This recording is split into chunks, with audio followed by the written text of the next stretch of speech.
There are three basic reasons why communication breaks down. One of them is that people have not articulated their expectations.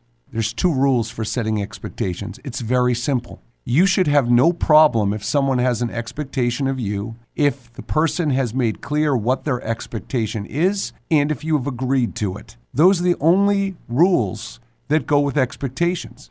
2, core values.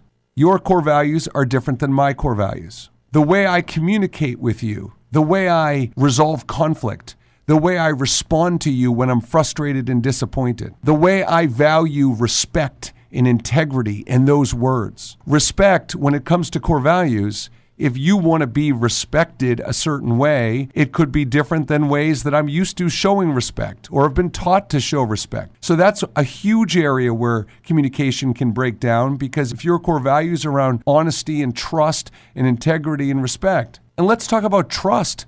That's a huge one, right? So if there's certain things I expect you to do to earn my trust, your rules may be different than mine. And the third one is ambiguity. What isn't being said? There's an expression we often use, perception is reality, and that relates to self-awareness, what I've spoken about before. But when it comes to ambiguity, that's just it. When you look at the word confidence is typically made up of 3 factors: how you see yourself, how others see you, and how you think others see you. That's what I mean by ambiguity. How do you think others see you? And that can totally affect how you communicate with people, your confidence level, your trust level, based on how you think people see you. But the simple solution is to get clarity. One of the things I talk about with body language in training is if someone is responding to you a certain way when you're having a conversation with them and you're not really clear about what that body language indicates, it's not obvious,